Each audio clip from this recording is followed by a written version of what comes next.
I'm a Christian, a patriotic American, and a free market, shrink the government conservative, who also happens to be gay. What I mean by that is, my values define me, while my sexual orientation sometimes feels more like, well, a footnote. Literally, in fact. I came out as gay in a footnote in my book, end of discussion.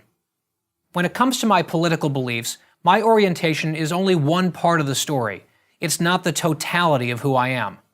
Some unimaginative leftists like to claim that this qualifies me as a self-hating gay person. This is so boring. That intellectual laziness only underscores my point.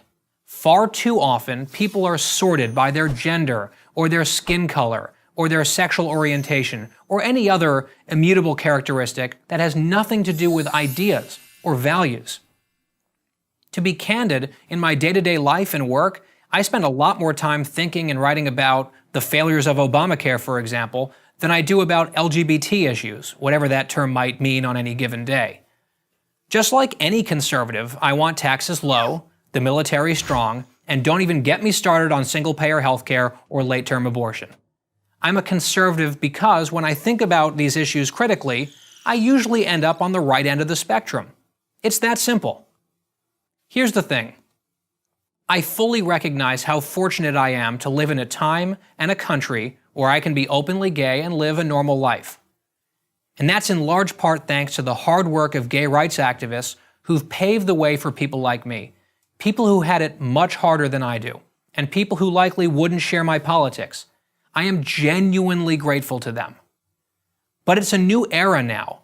Why ostracize members of our community who don't toe the left-wing political line? Exit polling shows that in the last 4 general elections, between 14 and 29% of LGBT voters pulled the lever for the GOP. That's a lot of us. Now, does that mean that we all support every element of the party's platform? Absolutely not. In fact, I know that many conservatives, including some here at PragerU, don't see eye to eye with me on all of these questions. And yet, here I am, making a PragerU video, which perfectly illustrates another really important point. Conservatives are often much more tolerant of dissenting views than those who fancy themselves the torch carriers of open-mindedness. Nope. Cross the left on a hot-button social issue, and you're out. You see, some on the left believe that they're entitled to control the thoughts or votes of certain groups of people, namely minorities and so-called victim groups. For some, it comes down to a cynical calculation. Without the overwhelming support of those groups, the Democrats would win very few elections. That's why the left lashes out so viciously at anyone who wanders off their assigned reservation. I suspect conservative women and Hispanics and African Americans know exactly what I'm talking about. The truth is, the left isn't entitled to a damn thing. To paraphrase my co-author and friend Mary Catherine Ham, we didn't get liberated in order to be told by liberal activists precisely what we're allowed to think or how we must vote.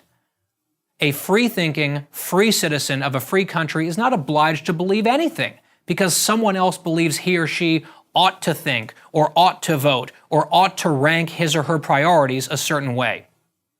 Look, I get it. Many other gay people approach these issues and their voting criteria differently, and I respect that.